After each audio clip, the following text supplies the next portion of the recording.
Matt and Melissa, welcome to Mint. How are we doing? How are we feeling? What's going on?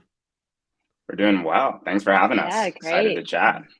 I need more energy than that. I feel like this is a collab that's been waiting to happen. You guys are building the creator economy. I'm documenting the creator economy. Like I need like a woo, Woo! woo. There we go. Okay. Woo! Okay, cool. How are you guys doing? Welcome to the podcast. Thank you for being on. The way I kind of like to start these things, okay, is I like to start with introductions. Okay. So who are you guys? Okay. What does the world need to know about you? We can start with Matt and then move on to Melissa. But I want you guys to focus on like how'd you guys get into crypto specifically in building for creators? Yeah, I can kick off. So Mel and I have known each other for 9 years or so. Met freshman fall, probably the second week on campus at Duke, where we both studied computer science. Mel, well, she'll give her intro, but she got into crypto well before I did. I graduated, joined Uber as a product manager, and then spent a couple years working on rider loyalty and launching Uber Rewards. So spent a long time really focused on Web2 loyalty and some of the problems that that industry is trying to solve.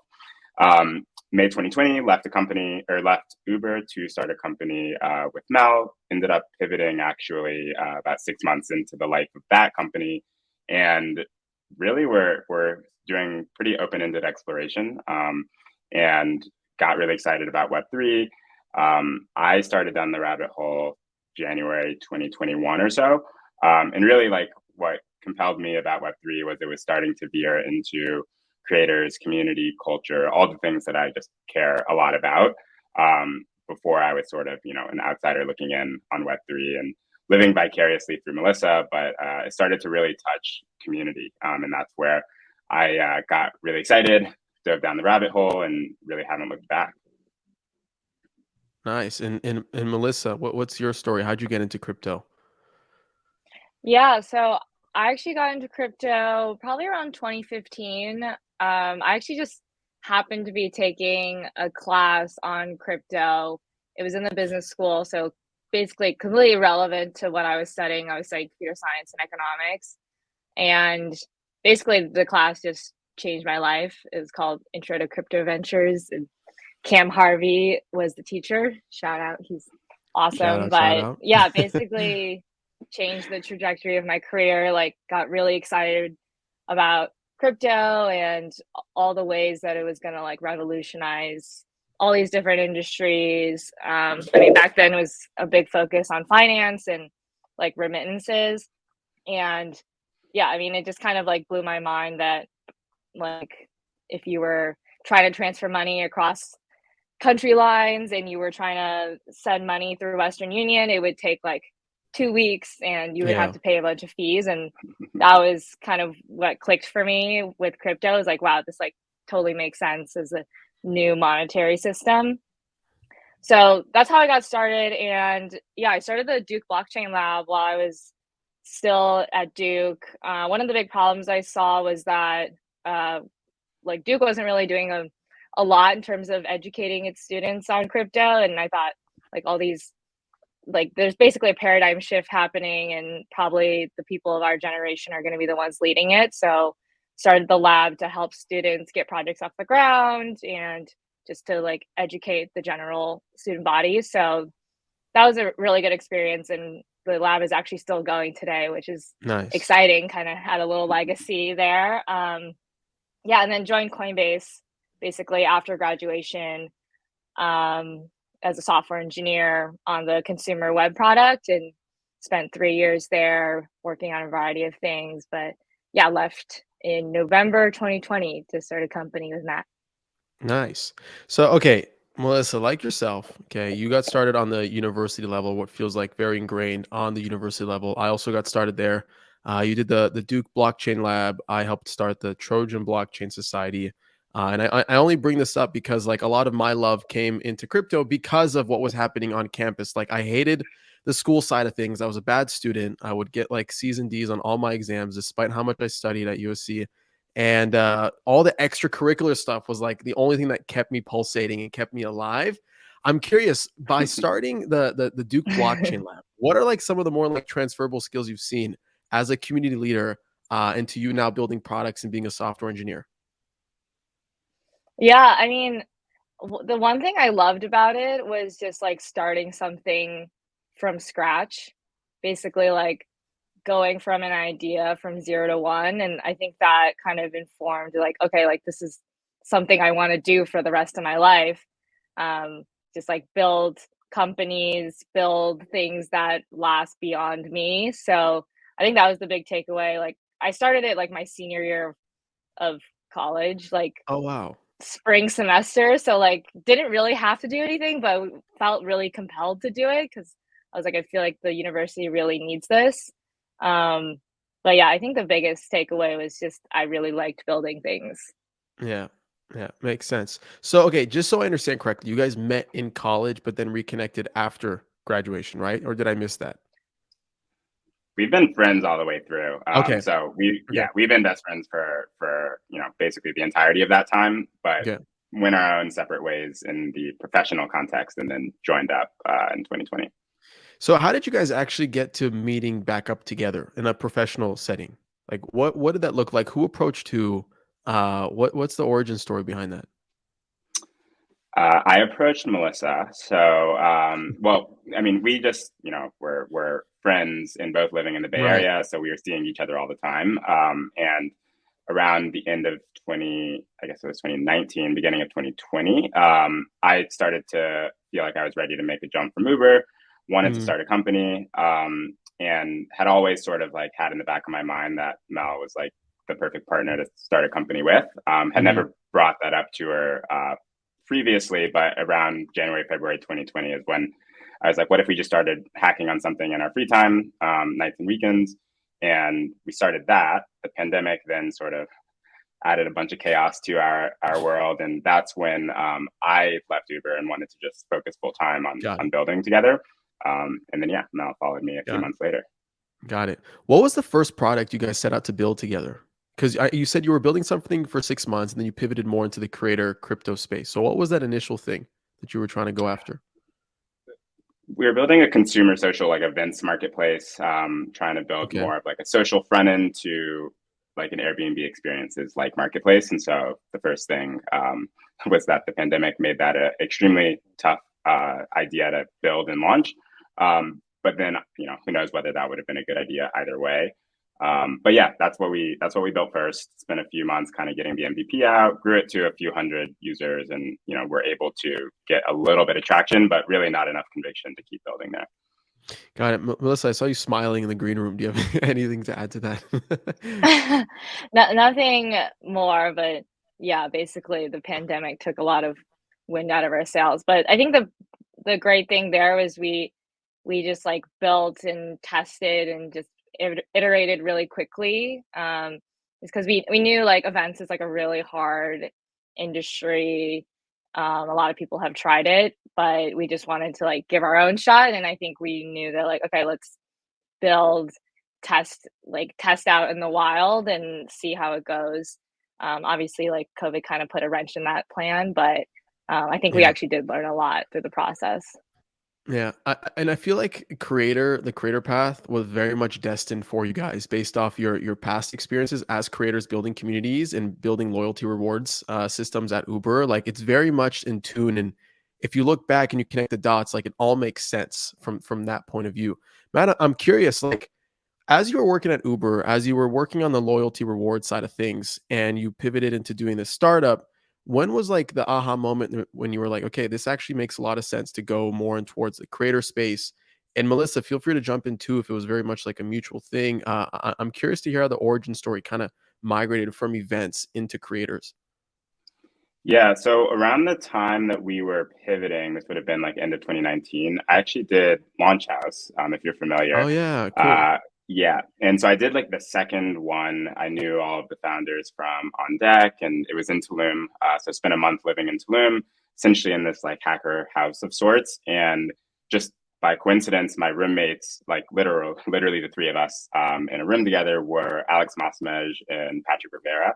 And so Oh, Alex cool. Masmej is starting Showtime, and known as being one of the earlier people to tokenize, and kind of really champion the social token movement.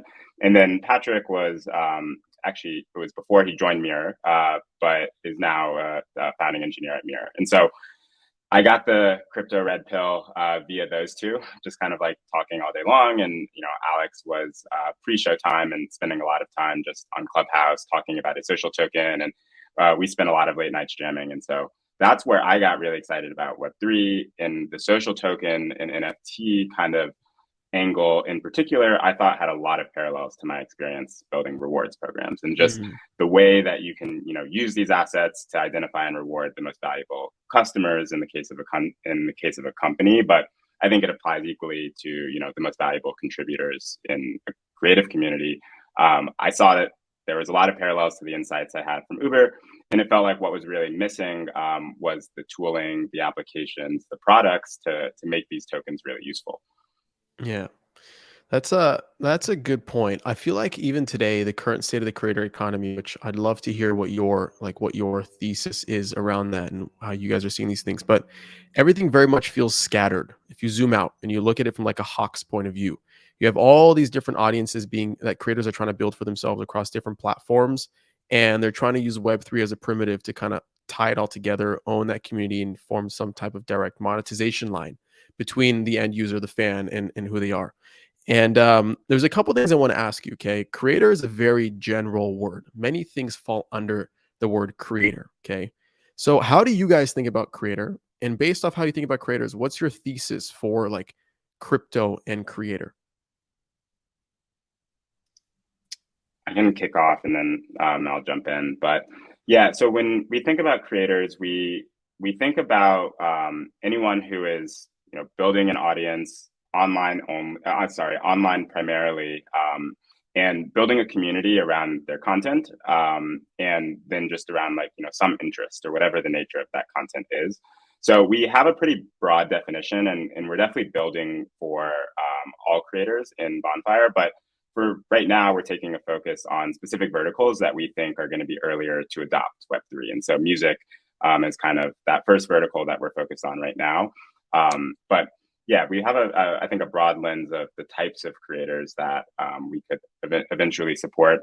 But I think when it comes to the intersection of the creator economy and crypto or Web3, I think that one of the things that's really interesting is the way that the like kind of creator fan relationship has evolved, where it used to be very much one to many, very much kind of a parasocial relationship forming between creators and their audience, where they're putting out content, fans are consuming it passively. And I think in Web3 you see that flipped on its head, where now fans, creators are interacting directly. They're in a Discord server channel, like talking directly to one another, and even the lines between creator and fans start to get blurred, where there's a lot of communities in Web3 that there is no like central creator necessarily at the core, even though maybe there are like a handful of creators who are like important in getting it started. Or you'll see something where it starts off as a creator building a community around themselves, but then it kind of outgrows them in a way, or like takes on a life of its own, where now fans are actually contributing in a variety of ways, whether it's managing the Discord or whether it's like they're creating their own content. You see this whole kind of dimension of curation and curators get kind of rising to prominence. And so you see these like much more balanced communities where before it was very much, one to many creator fan kind of relationship. And so I think that's something that we've certainly observed over the last year. That's, I would say, a pretty significant divergence from the Web2 creator economy. Yeah, makes a lot of sense. And Melissa, I see your head like nodding in the background. I'd love to hear your take on how you're thinking about the intersection of crypto and creators, what your personal thesis is that, and how that fits into like the micro landscape of where we are today. Yeah, I mean, one thing that we're really excited about at Bonfire is basically just being able to power the homepage of every creator DAO. I think the word DAO kind of is similar to what Matt was saying, basically changes the relationship between the fan and the creator. It's more about the community. And I think we're going to start to see more of these creator DAOs form, where it's not just like one person on their own trying to make it, but it's actually like a whole community of your first supporters. And I love the idea of everyone winning, and it's like a positive sum game, and even just creators working together to just like build things and create. So yeah, I think in terms of where we see it going, like creator DAOs are definitely the future. So let's talk about DAOs, because that was actually the next thing I wanted to bring up. So there's a spectrum to DAOs. Okay, there's being more token based, right? And then there's like the other side of the spectrum where it's like decentralized, autonomously, right? Run. And I don't think we have yet seen like a traditional DAO in the creator sense just yet. I think we're seeing a lot of like token based communities that are forming like they're trying to form like communities around their collectors for the most part. But how do you guys kind of think about that? How do you guys think about like what DAOs are like right now on Twitter, where they're very romanticized and more people want to start DAOs than they do want to like participate in DAOs for the most part? And then you have people just launching tokens and building communities around that. Like, what is the spectrum for you, and how do you guys think about that internally? Yeah, I would say that our thinking here has definitely evolved. Where I think when we started out, we certainly thought of who we were building for as the creator, and you know by way of the creator, we were also going to support their community. But it was really like thinking about building tools for a single person who was building a community around themselves. Where I think now there's a lot more of like a community first mentality, or community above just the creator, and so. Um, Within DAOs, you're right. I think it's a romanticized term. It gets used for kind of anything and everything. And it really should probably be just called like an online organization, or something a little more generic, because most are not decentralized or autonomous. But I think that if you think about online organization, clearly, there's going to be a lot of subcategories within that umbrella. Like, and a lot of organizations don't look anything like one another. And so everything from like a protocol that's basically developing a DAO to govern the protocol. And then on the other end of the spectrum, you just have like a tokenized community, or even just a creator that issues a token and something that looks more like a creator coin. I think we certainly are trying to appeal to that latter side of the spectrum. So more of the social DAO, creator DAO, creator coin community, versus like building for a protocol. But I do think that there's probably many markets kind of within the term DAO, and right now it's kind of all lumped together. But really, like the needs of these different organizations are quite different, and so we're trying to sort of carve out this part of the spectrum, which is the creator-led DAO, or the creator-led community, where tokens are used to represent and capture the value. Got it. Do you think creators are good community builders? I think that most creators are. I think a lot of creators are good community builders. I think that every creator DAO is going to need a great community builder that may or may not be the creator itself. Mm-hmm. But if it's not, then they need a community builder to work alongside them. Yeah, Melissa, I want to ask you specifically, because you come from a community building background. Like, you got your start building communities for the most part, right? On campus at Duke.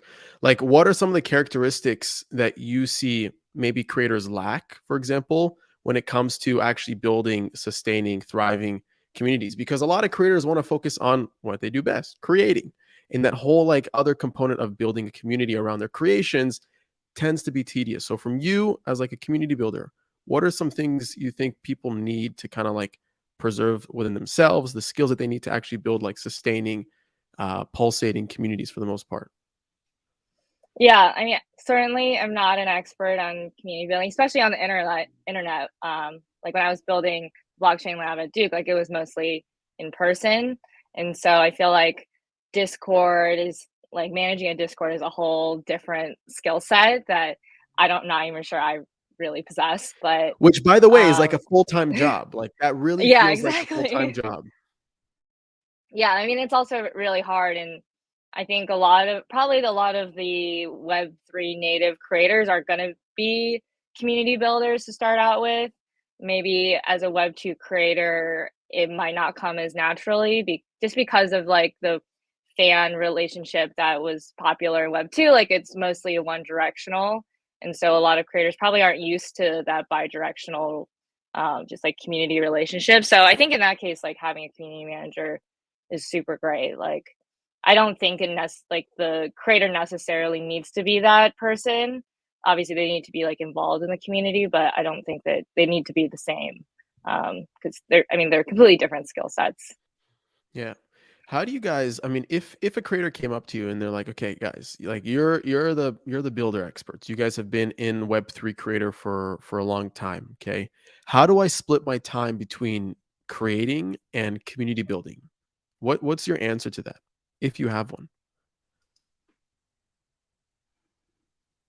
I don't know that we have one, or at least not a great one. I would say that I would say the one thing that is pretty common within Web3 in its current state of maturity is like every Mhm. community looks a lot different. And so Yeah. I would say that we don't yet have the best practices, the playbooks, like here's step 1, 2, and 3.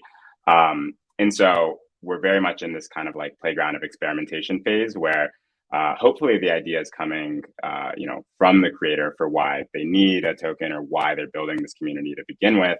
And then we just try to encourage that experimentation. And so, some of these communities start very much, community first or community Mhm. only even. Yeah. There's not even like a traditional creator at the center.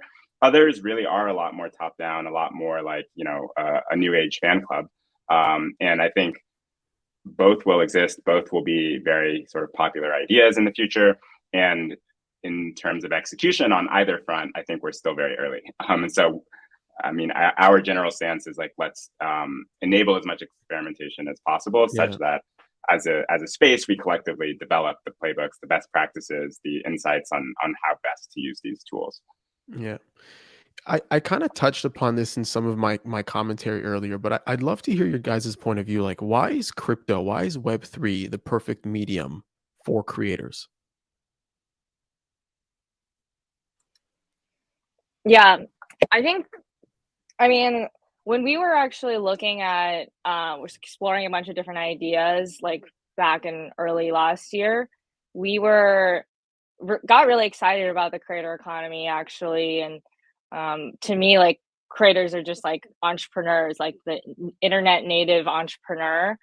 And we definitely wanted to build for them, but the problem that we kept coming up against in a Web 2 context was that they're like all these gatekeepers like Facebook, Instagram, YouTube, they basically take all of the revenue generating potential from creators, like commoditizing them. There's like the issue is that creators just didn't have any ownership of their audience, of their content, of like the platforms that they were building on. And so we kept kind of running into this where it's like, okay, we could build another monetization tool, but it doesn't really solve the fundamental issue. And then when we saw like NFTs and social tokens started taking off, it just kind of clicked. It's like, wow, like this is actually game changing where it can actually really move the needle for a creator to be able to now own their audience, own the means of monetization. And yeah, that just didn't exist before on the internet or Yeah. how the internet was set up. So I feel like, yeah, it just makes it's just like a no brainer, I feel like, for all creators. Yeah. Yeah. Makes a lot of sense. Matt, do you have anything to add to that? I think Mel pretty much, nail on the head. Yeah, I Yeah. would say the only thing to add maybe is just that within the context of Web3, it creates like the potential, I think, to, own your upside, like create these stronger, more platform agnostic communities.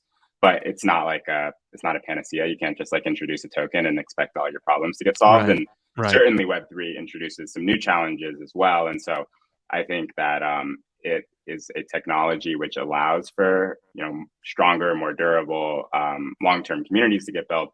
But it needs to be a very intentional and it's a long-term effort to like make that a reality. What's up, guys? Adam Levy here. Sorry for the quick pause. I wanted to give some love to our 2 NFT sponsors that are making this episode a reality. They are Coinvise and Polygon Studios. On Coinvise, you can create a personal or community-owned social token on Ethereum or Polygon. Coinvise also helps you create incentives through token rewards and bounties, NFT business models, and bot integrations for Discord. Discover more today by visiting coinvise.co. Polygon Studios is the gaming and NFT arm of Polygon, who's focused on growing the blockchain gaming and NFT industry while bridging the gap between Web 2 and Web 3 gaming. The Polygon Studios ecosystem comprises highly loved blockchain games like OpenSea, Upshot, Avagachi, Zedrun, Skyweaver, Decentraland, and Decentral Games. If you're a gamer, builder, or NFT creator looking to join the Polygon Studios ecosystem, get started today by visiting polygonstudios.com. All right, back to the episode. When you talk about like community building, when you talk about monetization, you mentioned primitives and mediums like social tokens, NFTs. My bet, and maybe you guys would echo the same thing, is like almost every single component of a creator that's digital will end up being on chain to some extent, from their tickets to their digital merch, to their plots of land online in the metaverse, to their social tokens, to their EPs that they launch, to their one of ones of music, their editions, all these different things that will be on chain, each have their own respective value. And you think about like shit, like that's a lot of stuff. Like that's a lot of things. Those are a lot of things to manage, a lot of assets to manage, let alone a lot of collectors and I guess contributors, however you want to call them, to kind of build communities around. What does that funnel look like today? And I ask this because I don't know, because I see all these creators exploring these different means to tokenize themselves from all those different elements that I mentioned earlier. And then when you try to think about like, okay, how do you actually build a comprehensive community? The tool to do that is Discord or Telegram for the most part. But the practice of actually doing that, like we don't have that roadmap yet. What are some of the best practices you've guys seen to kind of create like a comprehensive collector community around creators like on-chain assets, for example? Yeah, I mean, I think the playbook's definitely being written in real time, but I think one thing that we've certainly seen is, you know, community members, fans, they need to understand what's going on. And so I think one thing that we're seeing increasingly, and it's only going to become more and more of an issue as time goes on, is like, how do you just make sense of, you know, dozens or maybe even hundreds of assets within a community? And I actually think that that's where social tokens become really important. And so that's definitely part of our thesis is I think NFTs are really achieving a lot of the same ends that a social token can, things like membership into a community as a sort of a identifier for, you know, who is this community member, as something that accrues status and functional benefits and perks. But I think as you mint and create more and more NFTs, a social token becomes increasingly important for how you just like make sense of the value within a community. So instead of gating by one of 57 different NFTs, you actually have a token that everyone understands is kind of the fungible asset of the community. And you can basically have value accrued to that one asset instead. And then I think the last just sort of maybe point I'd make there is right now it's like we think of every NFT and every token as being really an asset, where I also think a lot will look a lot more like objects, where like in the physical world, not everything that is unique is also considered like an appreciating asset. Many things are really just meant to be used or are more, you know, utility in their function. And so I think not everything that is on chain will be considered an asset and something that people assume will appreciate in value. Many will just be like more like objects. They'll be, you know, your event ticket, which gets you into the event. And then after the event, it really has nothing except for sentimental value. And I think like that's totally okay. And so I think that's sort of a dimension that we haven't quite tapped into yet. But if you think about like 5 years from now, are we all just going to hold like 11,000 NFTs? And like, which one of those will be the ones that we think accrue value over time versus like, what are the ones that are, you know, mementos or keepsakes or like things that are actually meant to just be used? Yeah. So, okay. So let's break this apart. So for those who don't understand, so you just basically broke down what you'd use like a social token for versus an NFT, and how do you differentiate, compare and contrast the two. I think that's very, very wise that you brought that up, because that was one of my questions as well. And another thing I want to ask you guys is, okay, sure, you'll have objects. I like that word, how you kind of call them objects, because whether like I wouldn't consider like a Bored Ape Yacht Club NFT an object. I'd consider like an on-chain ticket to a concert as an object, like you mentioned. But Yeah. they still have their own like respective values. And when you think about social tokens and you think about this underlying like you think of an ERC20 token standard as like the index token for all the other assets, that's kind of like what I'm picking up that you're putting down. Is that correct? Like the social token ends up being a peg to all these other on-chain assets, whether they be all the other social tokens from like the EPs or the other artworks and other crowd funds to the one of ones to the additions, they all funnel down into one asset. That's how you guys are thinking about it, which I agree, by the way. Yeah. Right. Yeah, exactly. I actually think Daniel Allen's a great example of that, where he's issuing NFTs across a variety of different platforms, but he's also appending, hey, every time you buy one of my NFTs, I'm going to airdrop you Overstim. And then when it comes to, gating the Discord, when it comes to participation in the community over time, those benefits only need to accrue to the Overstim token, but all NFT holders had an opportunity to earn that Overstim by their patronage. And so it's sort of a way of, as the career goes on, as like project 4, 5, and 6 come out, and there could be now hundreds and hundreds of NFTs out there. It's like Overstim is the thing that, governs the community, and not like a bunch of different unique NFTs, which I think is a lot harder just to corral. Got it. Yeah. Yeah, I think also the Daniel example is really great, where, I mean, the Overstim token basically got created because of his original Mirror crowdfund, and it's kind of specific to that album, but you can start to see, like, he created the Overstimulated DAO, but you can start to see where in the future, maybe he launches like the Daniel token or the Daniel DAO, and now it's not just the Overstimulated album, it's all of his albums kind of ladder up into this one token, and people who hold Overstim can maybe convert it to Daniel, and that now you have something that basically represents like your entire life's work, and not just like a specific instance, like a specific album or concert, or kind of like how we're thinking about NFTs today, which are kind of like one-off instances. So that's very much where DeFi meets the creator economy, right? Because what you guys are explaining right now is basically like a take on set protocol, where you pull a bunch of assets together and you create like an index token of all that underlying value. And I'm trying to think like, okay, what does that really look like from a technical point of view? Okay, and I want to get a little dirty with this, because I want to understand it not only from like a theoretical level, but also from like a fundamental level. If someone wants to do this in practice, for example, right? So you have your tickets, you have your one of ones, you have your additions, you have your crowdfund campaigns that you do on Mirror, and all these other assets. How do you actually take all those assets and peg it to one asset, like technically? So I like the interface in the product that I'm imagining that comes to mind, like I said earlier, is like set protocol. Like you take all your DeFi ERC20s and you create like an index, like Forefront has a social token index, or Bankless has the bank index, right? The list goes on and on. How do you actually do that with a creator asset today from NFTs and 721s and all the other token standards? I'm like blanking out on all of them. Yeah, I think a simple way to do it is just you have a treasury that holds all of the creators' NFTs. That's where like revenue flows towards, all the on-chain revenue, and then the token is just like a governance token, has rights to that treasury or rights to some streams from that treasury, and that's honestly like probably the simplest way to do it. You don't even really need to create an index or anything complicated.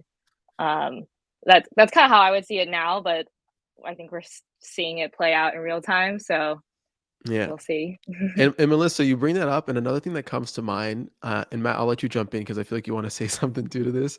Because Overstim itself, the project itself, accumulates revenue. It accumulates revenue from catalog, from sound. It accumulates revenue from Spotify and all the other streaming services. And then what like you're trying to architect is the Daniel coin. Let's say if and when that happens, whatever, I don't know. But let's say it's like one asset specifically that then pegs to all these other assets, that then all the collectors buy that one asset to get exposure to everything in a Daniel Allen ecosystem. But then like I try to think, okay, but now the creator might have revenue for like the personal token in addition to like the project token, like the Overstim token, in addition to the personal token. So like, okay, how do you actually do that from like an accounting point of view? How do you do that from a collecting point of view? Like these are the type of things that I'm starting to think about as we kind of peel this onion. What do you think? Yeah, well, I definitely think it's going to be, at least for the foreseeable future, a little less like surgical than that. Like it's not going to be a precise index in the sense of like there's I think there's not going to be a lot of like on-chain mechanics that like enable the token to like, exactly track a bunch of Okay. different assets. I Okay. think instead what's going to sort of happen is there will be one token which, is thought of as the like community token, the community asset. And that's the thing where benefits accrue over time. Maybe by holding that token, like you're participating in governance within the community. Maybe by holding that token, whenever there are, an NFT or something that's dropping, you have Yeah. early access to that thing or exclusive access to that thing. And so it'll be more about like the benefits accruing to that token as well as the governance rights over the treasury. And then as you mint, more NFTs, you can choose to do it under that, under the community that is governed by like, the MAT token, call it. Yeah. Yeah. Or I do think that there's going to be, creators who have multiple communities that could have different community assets associated with them. And I think it can get a little bit sort of messy when you project out a little ways. But yeah, I think that it's not going to be quite as maybe just surgical in the definition of this one community token mapping the value of all of the other disparate assets that live there. I think it's going to be a little bit more, I guess, just soft than that, the relationship. Yeah. Yeah. Yeah. Makes sense. Yeah. And when I ask these questions, I mean, I think it's good to get somewhat like very messy like that, because I think a lot of stuff out there tends to be very high level. And for other creators that want to like follow Daniel's footsteps, Silencia's footsteps, Charlie Crown, Mark, the list goes on and on and on. Like there needs to be comprehensive guides to kind of understand that. So you guys are providing a lot of clarity on that matter. Matt, you brought up governance. Okay. It's a very interesting topic for creators, because on the extreme side, let's talk like Black Mirror side. You think about fans controlling every movement that a creator kind of makes on a very extreme side. So they get to vote on what they eat, they get to vote on who they talk to, they get to vote on where they perform, like all these other like very like really scary type of like governance types of decisions that could come with an asset. But I like to think of it as the latter, and I'm curious to hear, like, how do you guys think about governance in a creator stance? What does that really look like? What are the tiers of governance? How much do you actually involve your audience and your fan in the day-to-day of what you're doing versus on a granular level to the project perspective? Walk me through that. How do you guys think about governance in creators? I think it's completely to be defined by the creator. I think different creators are going to welcome different levels of participation, and I think the token is meant to just be a way of conferring rights, like when that governance opportunity is opened up.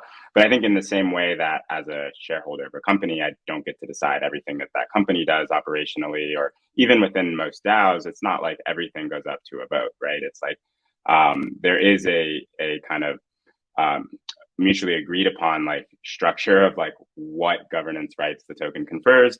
And I think in the creator case, different creators are going to have different approaches to like where they want participation, from their community in the creation itself. So I think it's going to be highly, highly varied. I don't think that people will come to understand owning a social token as meaning they get to govern every aspect of like a creator's life. I think that would be bad for all sorts of obvious reasons.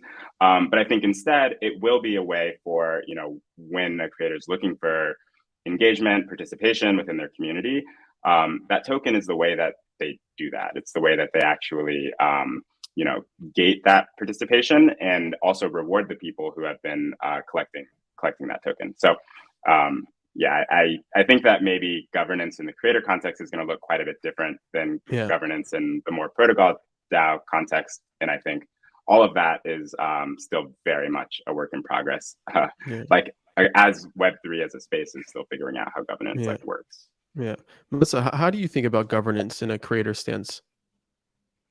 Yeah, I feel like it's less that the token gives you ownership in the creator. It's like it's not like a social token in the sense that you get to control them, their creative work. I think it's more in the sense of like you get to control maybe your treasury, and that is like that's what the governance token is used for. Or it becomes less about a singular creator. Like maybe it starts out with just one creator, but eventually it becomes like a group of creators that are creating together, because people in the community are also contributing, and it's not just like the creator leading it forever. Eventually it becomes a community, and I feel like it in the worst case it becomes like only creator led, because obviously what happens when the creator decides like, hey, I don't want to do this anymore, I don't want to make music, or anything could happen. Like that's stuff that people don't really talk about. So I feel like the sooner that you can make it about the community and less about a singular creator, the better. Because like, I mean, creators don't live forever either. Yeah, that's like, that gets me thinking like, okay, let's think about like the band Queen. Like they're a band of creators, you know, in their own respect, musicians, iconic musicians, and Freddie Mercury has passed away, but the Queen legacy continues. You know, what does that look like if there were assets to kind of tie that all together and to bring that stuff on chain? Another thing I want to ask you guys, is governance a need or a want for creators? Do audience and fans need to participate in governance, or is it a feature that makes it like the entire, I guess, process more fun? Do you know what I mean? Like I think like, do creators need governance? Do audiences want governance or need governance? And I guess it's like a very like maybe philosophical question, a very like high level, like thought provoking question, but I'd be curious to hear your thoughts. Wow. Yeah, it's a heavy hitting question. Well, I think that you need governance when you are doing something like crowdfunding a bunch of ETH, Okay. that, the creator is, saying that they're going to use to build a project, or saying that, certain types of value are going to, be routed back to the asset holders, or like the token holders of the project. Then I think governance becomes really important, because you're talking about like, this giant sum of money. And, for me to have confidence investing in that thing, I need to know that I have some rights, to governance over, where that gets used or how it gets spent, etc. I think that's sort of different in my mind than like engagement or contribution, where it could be like more creative engagement or creative contribution. It could be, things like, voting on the next album cover, or voting on, who opens for my concert. I think that type of stuff is community contribution. It's like engagement that I think could be really enriching, and it could be really powerful.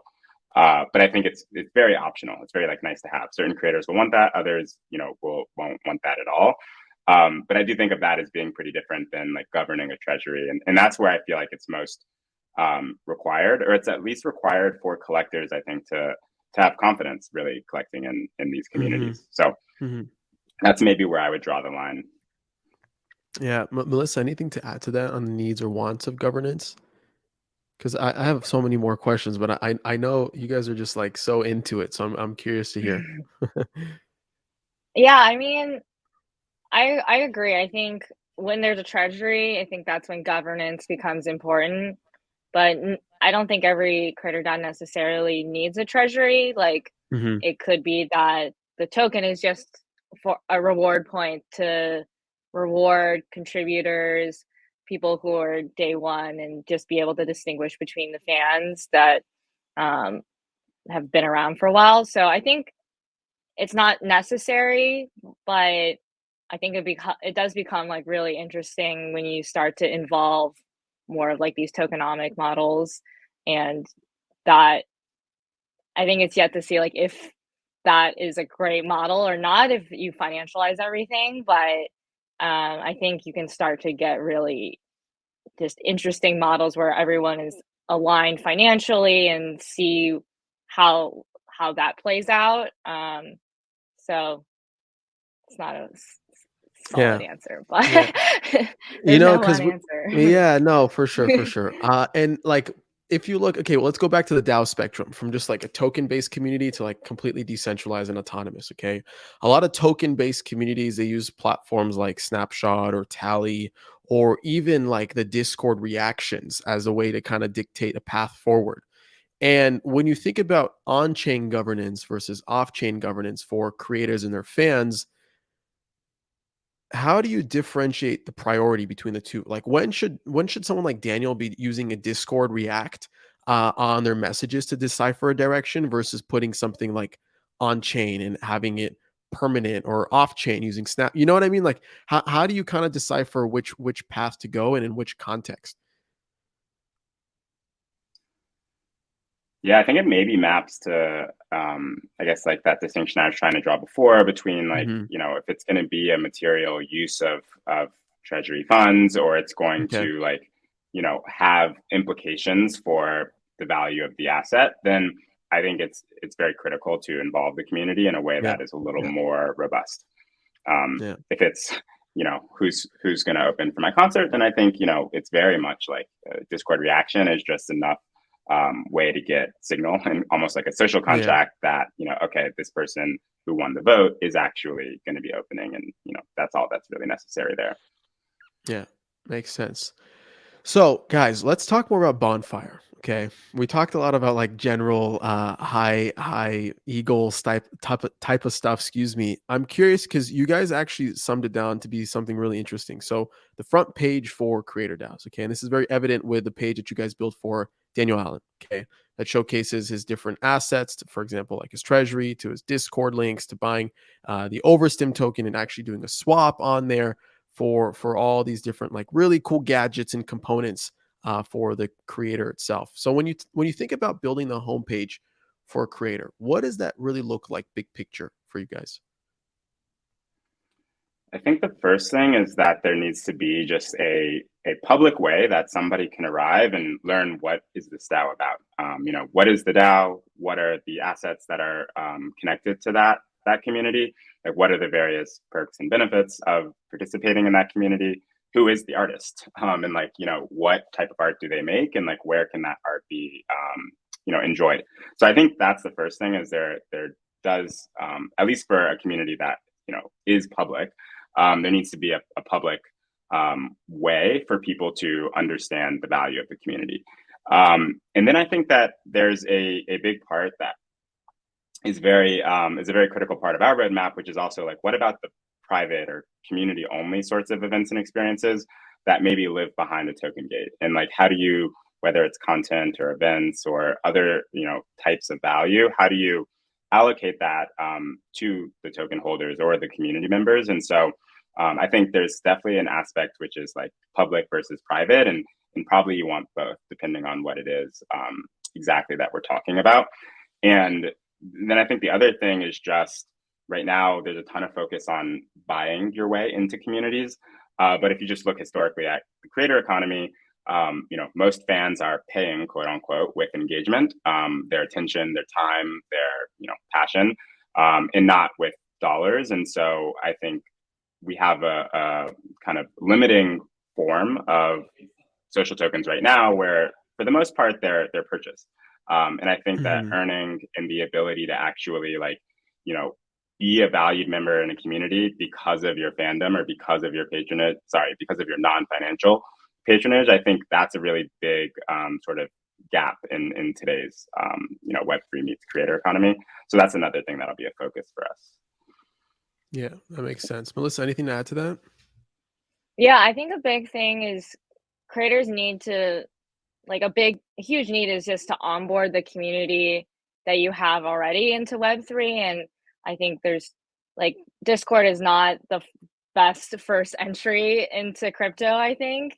But I actually think what Matt was saying around earning, like being able to earn your way into community and that be your first experience with crypto, I think is actually a really great experience, because you like getting fiat into a MetaMask wallet to go purchase something. That's a lot of friction to get people to go through for like an asset that they might not even really understand or understand its value. Whereas if you're earning something, it's like kind of like a reward at the end of the tunnel, where it's like, okay, I get to learn all these different things, and then at the end, I get an asset that gets me closer to my favorite creator. So I think earning is just going to be a great way to onboard new people into Web3 in general. Yeah, that makes sense. Let's talk more about this problem space that you just brought up, Melissa. So I wanna wind it back for a second. A lot of people, a lot of creators need to find a way to bring their audience from social media into their Web3 native community. So what does that really mean? So we look at like creators who have fans across Instagram, TikTok, Snapchat, Facebook groups, Twitter. The list goes on and on and on, where that's like their main form of communication to their end user. That's how they communicate stuff in a story, right? They do a swipe up, they have a call to action, a link in bio, and that entire journey needs to be optimized from like one destination to another destination. So you guys are kind of saying that bounties, earning your way into a community, is like a really good incentive and a really good way to kind of build that initial traction of moving a user from like a pillar platform to like a sub platform. That's how I'm understanding it. Yeah, we definitely think of it as a funnel. It's like you have these Hmm. big social media platforms where maybe you have a really large audience, and then you go from there to your most dedicated community members who might want to join your Discord or just have more engagement. And then those are the types of people who will then go to your personal website, your Bonfire page, and find ways to earn, to interact, and like engage in new ways. So I think we definitely think of it more like a funnel where it's not going to be not everyone who follows you on social media is going to really care about your Yeah. community or token. So I think it like you end up with probably the people who are most excited about you and Hmm. your community that actually end up making it through. I think you're absolutely right. Not everybody's going to care about your Web3 initiatives, right? And the question is like, shit, now you have to build a whole new audience, but a Web3 native audience. So creating content for TikTok, you're creating content for Instagram, you're creating content for Snapchat, for Facebook groups, for all these different platforms. And now Web3 is another medium, right? Through quote unquote Discord. Discord is like the to go kind of destination. And when you think about it, like shit, all you do all day is just create content for the most part, or whatever your respective creator medium is, right? And now you have to focus on building a whole new type of community, like Daniel Allen's community on Spotify or on Instagram, for example, were not necessarily the people who contributed to his crowdfund across Twitter and Mirror. And now he's dedicating a lot of his time and attention to build for that community, right? So I guess part of what I'm saying right now is like realizations as I'm creating these interviews and as you guys are kind of building products for creators and seeing like, okay, this may be another hurdle for creators to come over, right? And to overcome, but it actually may be one very worth it because of the opportunity behind it to create like direct communication and lines of ownership and monetization between one party to another. But I guess my question to you is like, okay, how do you actually do that now? How do you dedicate your time to now focusing on a new class of creators, right? And excuse me, a new class of audiences that otherwise wouldn't really care about what you're doing on Web 2, for example, which it's more homework, right? More time, all these things that may be very daunting, for example. Yeah, Yeah. I feel like we're kind of in this world right now where people are kind of on like this content treadmill, I guess, Yeah. where because of the algorithms, you're forced to like be creating content all the time. Whereas I feel like with Web3, like you don't actually have to do that anymore. Like you can monetize and sell your work as like NFTs, and then like you can focus on like creating like pieces of content that you think are going to be super valuable versus a lot of it. And I think that's the big difference where um like yeah, you hear about like creator burnout all the time because Yeah. the algorithm just dictates that you need it, otherwise like you're going to lose followers. But if you can find like a few hundred people who really love you, then that like you don't have to have that constant pressure anymore. Yeah. That's how I would see it. Yeah. Yeah, I mean, I definitely think that it allows the 100 true fans, the 10 super fans, to sort of, self-select and support the creator. And so, yeah, as Mel mentioned, that means, maybe not needing to produce as much content, and you're not as beholden to the algorithms because you aren't creating for, pennies of ad revenue. Yeah. You're actually able to just create for your fans, for the community who like loves your work. But then I think the other big part of what you said that resonated was today you kind of do have to make a choice between like, do I engage with Web3 by creating like a new audience of, maybe they're asset collectors, but they actually didn't like follow my music before I started putting out NFTs. And like, there's kind of like a clear distinction there. But I think over time, as the space becomes more mature, like those things really should be one and the same.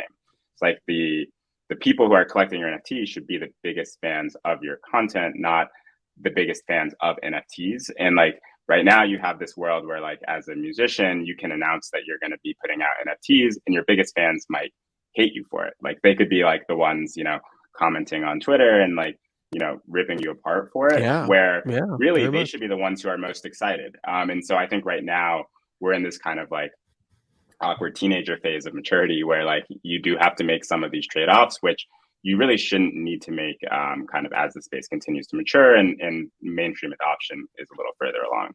Yeah. How do you guys think about the I guess the balance between, well, not really a balance, but how do you get more viewers, more listeners, more watchers into collectors? I think the simple answer that I would say is well, two things. I think one is you create a lot of utility for the assets, which those biggest fans are going to care the most about. And so when it's like, why is it called a social token? It's like partially it's because a lot of the value is derived socially versus like purely financially. And so if the thing that holding this NFT gets me is access to every concert, for example, then that's going to appeal much more strongly to the real fans versus somebody who's purely in it for speculation reasons. And so I think creating greater utility is going to mean that the real fans are going to value those things relatively higher than somebody who's only in it for financial reasons. And then I think the second way that you get your fans to be collectors is you allow them opportunities to earn the assets. And again, it's like let them contribute in non-financial ways via their engagement, via their like loyalty, via their passion, and then give them assets in return for that. And I think that's another way that you end up with your fans being the ones who hold those assets. And if you think of this as almost like this open source CRM that isn't controlled by any platform and can't be taken from you as a creator, it's like very important to get those assets into the hands of your actual fans and like the people who care most about what it is that you're about, the type of art that you create. And so I think that both of those are big key unlocks and things that really just take a lot of product and tooling to enable. Yeah, makes a lot of sense. Yeah, for everyone that's listening, I think there's a lot of alpha in here. I think there's a lot of opportunities presented. And Matt and Mel, you guys are very, very in it, like in the weaves. Like you guys are the onion that's like getting peeled, in my opinion. And I'm very excited for your journey. I guess before you wrap it up and I let you guys go, anything you want to add, any shout outs?